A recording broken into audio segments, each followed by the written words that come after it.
بسم اللہ الرحمن الرحیم نحمده ونصلي ونسلم على رسوله الكريم اما بعد فاعوذ باللہ من الشیطان الرجیم بسم اللہ الرحمن الرحیم حافظ علمان چینل پر ہم آپ کو خوش آمدید کہتے ہیں۔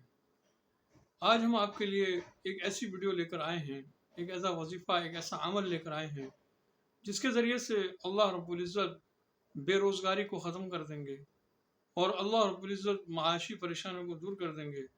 جو میرے بھائی اور بہن تنگ دستی میں مبتلا ہیں اور یہ چاہتے ہیں کہ اللہ رب العزت ان کو فراخی عطا فرمائے، ان کی تنگ دستی دور ہو جائے، گھر کے حالات بہتر ہو جائیں اور جتنی بھی ان کی پریشانیاں ہیں اللہ رب العزت ختم فرما دیں، تو ان کے لیے یہ بہت ہی مجرب، بہت ہی پاورفل اور بہت ہی زبردست وظیفہ ہے۔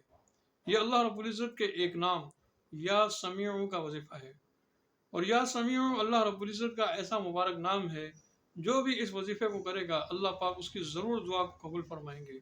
کوئی بھی دعا مانگے گا اس کو پڑھنے کے بعد اللہ پاک اس کی دعا کو رد نہیں فرمائیں گے، اللہ پاک اس کی دعا کو ضرور قبول فرمائیں گے۔ اور اللہ رب العزت کا وعدہ ہے، اللہ رب خود قرآن میں فرماتے ہیں ادعونی استجب لکم، مجھ سے مانگو میں تم کو دوں گا۔ اللہ رب العزت مانگنے والوں سے خوش ہوتے ہیں اور نہ مانگنے والوں سے اللہ پاک ناراض ہوتے ہیں۔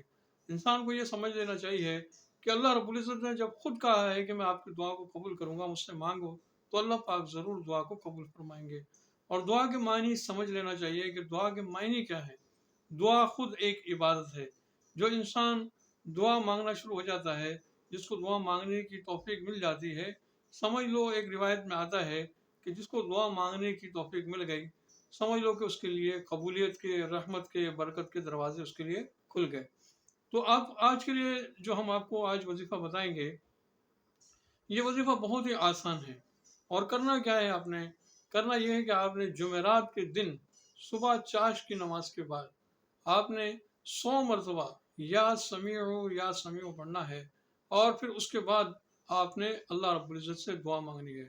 لیکن اس وظیفے کے دوران آپ نے خاموشی اختیار کرنی ہے، کسی سے کوئی بات چیت نہیں کرنی، اور خاموشی کے ساتھ آپ نے یہ وظیفہ کرنا ہے۔ وظیفہ کرنے کے بعد آپ نے یکسوئی میں اللہ رب العزت سے دعا مانگنی ہے۔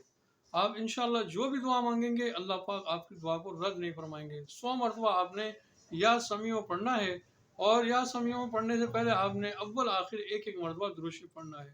یا سمیع کے بہت سارے فضائل آتے ہیں روایت میں۔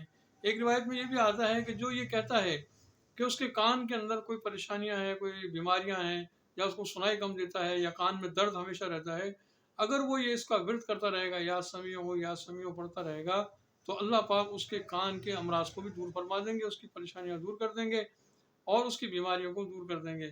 اور اگر کوئی یہ کہتا ہے کہ اس کو سنائی کم دیتا ہے، سننے میں پریشانی ہے، اگر وہ بھی یہ اس میں مبارک کا ورد جاری رکھے، تو اللہ پاک اس کی سماعت کو بھی بہتر فرما دیں گے۔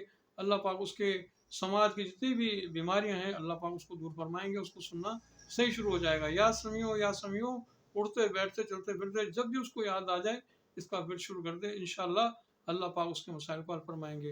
اور اگر یہ کوئی چاہتا ہے کہ اس کی مانگی ہوئی دعا ہمیشہ پوری ہو، کبھی رد نہ ہو، کبھی بھی اس کی دعا جو ہے وہ ایسا نہ ہو کہ وہ مانگے اور وہ پوری نہ ہو، تو اس کو چاہیے کہ جمعرات کے دن چاش کی نماز پڑھ کر اگر وہ 500 مرتبہ روزانہ یہ پڑھنا شروع کر دے۔ شروع اس نے جمعرات کے دن کرنا ہے، جمعرات کے دن شروع کرے، اور پھر اس کے بعد جتنا دن بھی اس کی مرضی ہے، 1 مہینہ، 15 دن، 10 دن، 7 دن، یا پھر پوری زندگی، جب تک وہ یہ چاہے کہ اس کی دعا قبول ہوتی رہے، اگر وہ یہ چاش کی نماز کے بعد اگر وہ صرف 500 مرتبہ یا سمیع چلتے پھرتے اٹھتے بیٹھتے پڑھتا رہے، تو اللہ پاک اس کی کبھی کوئی دعا رد نہیں فرمائیں گے۔ جب بھی وہ دعا کے لیے ہاتھ اٹھائے گا اللہ پاک اس کی دعا کو ضرور قبول فرمائیں گے۔ امید ہے ہمارا وظیفہ آپ کو پسند آیا ہوگا، تو ہمارے چینل کو سبسکرائب کر دیں، ویڈیو کو لائک کریں، صدقہ جاریہ کی نیت سے آگے شیئر کریں، تاکہ زیادہ سے زیادہ لوگ اس سے فائدہ اٹھانے والے بن جائیں۔ اس کے ساتھ ہی اجازت دیجیے، وآخر دعوانا ان الحمد للہ رب العالمین۔ السلام علیکم ورحمۃ اللہ وبرکاتہ۔